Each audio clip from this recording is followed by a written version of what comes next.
Jason, as you had mentioned, this isn't necessarily something that's on the minds of most fans, but the media access should be to a certain extent because it's going to allow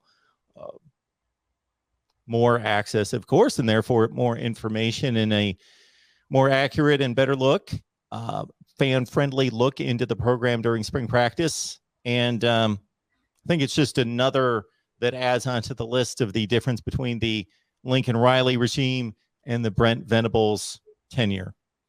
Yeah, I think that's fair, Mark. I think you've seen a lot of BV just being much more, I think, much more open, much more friendly. I mean, it started early on, through when Oklahoma announced their recruiting class here in the 2020 cycle, where he spent a lot of time talking with the media. He's done a lot of interviews here early on, where he spent a lot of time talking. And then, to your point, he had his initial kind of spring practice media availability on Monday and kind of talked about the fact that they were going to keep practice open to the media to a certain extent, for early on in the practice. I think I saw where they had, I think Oklahoma's going to have around 33 practices, and probably that includes the spring game as well. So through the spring period. So I think the media will get a lot of decent access here early on.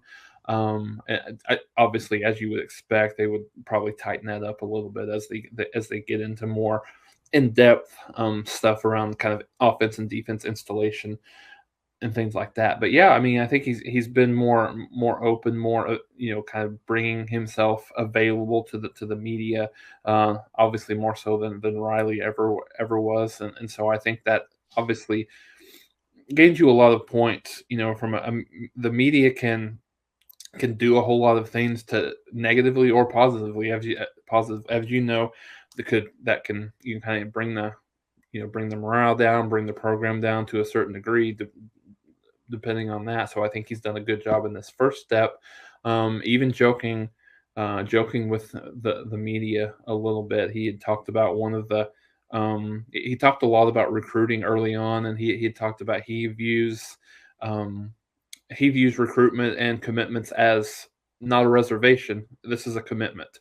You're not, reserving a spot necessarily if something else doesn't come along that's better. You're committing full on to the university. So talked a lot about that and just kind of made some jokes in terms of like the marriage correlation with commitment versus the recruiting side of things. So I think he's showing his lighter side. Everybody knows that's been around him knows that he is a very fiery, focused, kind of old school coach from that perspective. But I think what he's done a good job of early on is shown his personality side.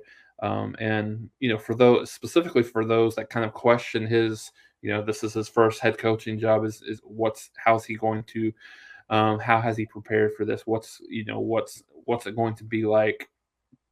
Versus him just controlling a defense when he has his hands into all parts of the program. So I think he's gotten a lot of good feedback thus far through, kind of the media and through the players, and talked about a lot about Mark, how a lot of players have just went up to him and said, thank you so much for the structure. Thank you for the culture that you're building here. And so it's evident that was not necessarily there in the same way that it's been before. So I think understanding that the players have really, really bought in early on. That's always one of the big keys when the new regime comes in is buying into that, to what the coaching staff and what the program is selling. So I think Oklahoma's and the coaching staff and as a program, they are making good strides, at least early on.